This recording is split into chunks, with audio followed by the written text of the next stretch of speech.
오늘 나누실 여호수아 1장 1절에서 9절의 말씀은 두려움과 막막함 앞에 서 있는 모든 이들에게 주시는 하나님의 강력한 연애 편지이자 행군 명령입니다. 모세라는 거대한 산이 사라진 뒤 그 뒤를 이어야 했던 여호수아의 심정은 아마 칠흑 같은 밤바다를 홀로 노저 가야 하는 사공과 같았을 것입니다. 이 말씀을 통해 우리가 붙들어야 할 핵심 교훈과 위로의 메시지를 같이 나누도록 하겠습니다. 먼저 여호수아 1장 1절에서 2절 말씀을 읽어드리겠습니다. 여호와의 종 모세가 죽은 후에 여호와께서 모세의 수종자 눈의 아들 여호수아에게 말씀하여 이르시되 내 종 모세가 죽었으니 이제 너는 이 모든 백성과 더불어 일어나 이 요단을 건너 내가 그들 곧 이스라엘 자손에게 주는 그 땅으로 가라. 여호수아에게 모세는 스승이자 아버지였고 이스라엘의 모든 것이었습니다. 그런 모세의 죽음은 여호수아에게 있어 단순한 슬픔을 넘어 국가적 재난이자 개인적 절망이었을 것입니다. 그러나 하나님은 단호하게 말씀하십니다. 모세가 죽었으니 이제 너는 일어나라. 육상 경기인 이어 달리기를 생각해 보십시오. 앞선 주자가 전력을 다해 달리고 나면 반드시 다음 주자에게 바통을 넘겨주어야 합니다. 앞 주자가 아무리 훌륭해도 그가 바통을 쥐고 멈춰서 있으면 경기는 지고 맙니다. 우리 인생에서도 우리가 의지하던 모세가 사라질 때가 있습니다. 그것이 직장일 수도 있고 건강일 수도 있고 사랑하는 사람일 수도 있습니다. 하지만 기억하십시오. 사람의 시대는 끝나도 하나님의 역사는 결코 멈추지 않습니다. 여러분의 인생에서 한 페이지가 넘어갔다는 것은 하나님께서 새 페이지에 여러분의 이름을 적어 넣으셨다는 증거입니다. 여호수아 1장 3절입니다. 내가 모세에게 말한 바와 같이 너희 발바닥으로 밟는 곳은 모두 내가 너희에게 주었노니. 여기서 중요한 것은 줄 것이다가 아니고 주었노니라는 말입니다. 하나님은 이미 승리를 확정지어 놓으셨습니다. 우리가 할 일은 그 약속을 믿고 발을 내딛는 것뿐입니다. 1863년 링컨 대통령은 노예 해방을 선언했습니다. 법적으로 모든 노예는 자유인이 되었습니다.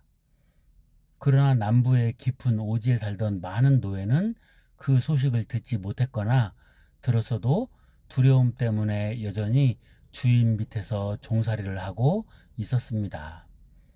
그들에게 필요한 것은 새로운 법이 아니었습니다. 이미 선포된 자유를 믿고 주인의 집 대문을 박차고 나오는 걸음이었습니다. 오늘 여러분의 삶도 마찬가지입니다.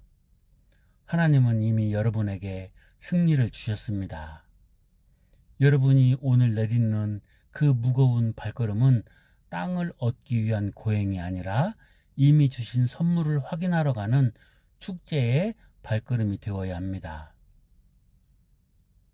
5절입니다. 너의 평생에 너를 능히 대적할 자가 없으리니 내가 모세와 함께 있었던 것 같이 너와 함께 있을 것임이라. 여호수아는 두려웠을 것입니다. 내가 모세만큼 능력이 있을까? 내가 그만큼 온유할까? 하지만 하나님의 대답은 의외였습니다. 네가 모세만큼 능력이 있기 때문이 아니라 내가 모세와 함께 했던 것처럼 너와 함께 하기 때문에 네가 승리할 것이다. 어두운 밤길을 걷는 어린아이는 무서워서 웁니다. 그때 아이에게 손전등을 쥐어주거나 호신용 기구를 준다고 해서 아이의 공포가 완전히 사라지는 것이 아닙니다. 가장 완벽한 해결책은 아빠가 아이의 손을 꽉 잡고 있으며 아빠 여기 있어 라고 말하는 것입니다. 세상은 여러분에게 더 많은 스펙을 쌓아라, 더 강해져라 하고 다그치지만 하나님은 내가 너와 함께 한다는 단 한마디로 모든 상황을 종결시키십니다. 여러분의 강함은 여러분의 실력에 있지 않고 여러분의 손을 잡고 계신 하나님의 손아귀 힘에 있습니다. 6절, 7절 그리고 9절 말씀에 보면은 하나님은 여호수아에게 3번이나 반복해서 말씀하십니다. 강하고 담대하라. 이것은 여호수아가 지금 몹시 떨고 있다는 반증이기도 합니다. 하나님은 우리의 약함을 꾸짖지 않으시고 대신 용기를 불어넣어 주십니다. 폭풍우가 치는 바다 위에서 갈매기는 파도를 피해 도망가지 않습니다. 오히려 파도의 기류를 타고 더 높이 솟구쳐 오릅니다. 갈매기가 파도를 이기는 비결은 파도보다 힘이 세서가 아니라 바람의 원리를 이용하기 때문입니다. 우리가 세상을 이기는 강함은 억지로 짜내는 오기가 아닙니다. 내가 어디로 가든지 너의 하나님 여호와가 너와 함께 하느니라 하는 그 약속의 바람에 우리 인생의 날개를 맡기는 것입니다. 두려움이 엄습할 때 그 두려움을 없애려 애쓰기보다 나를 붙드시는 하나님이 얼마나 크신지를 묵상하시길 바랍니다. 8절입니다.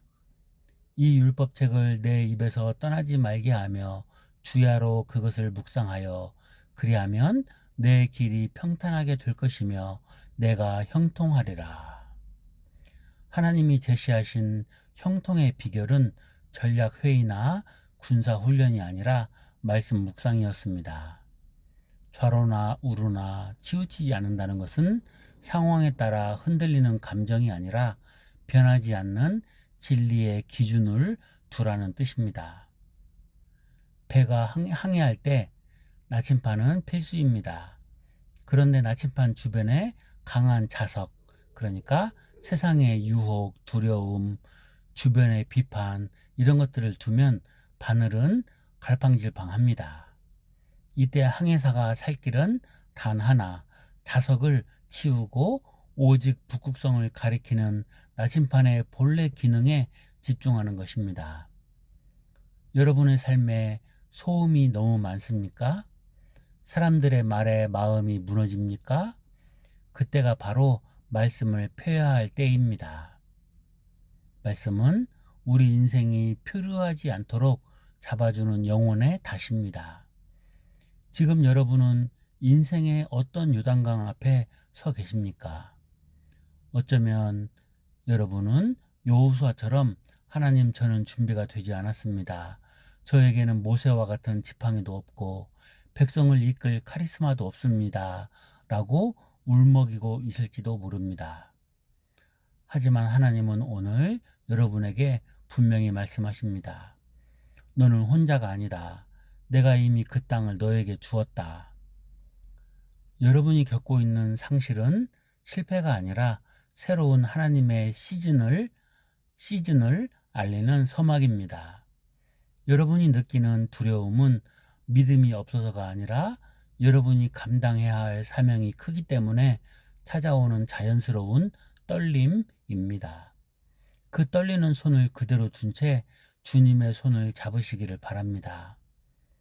여러분의 발바닥이 닿는 그곳이 바로 기적의 현장이 될 것입니다.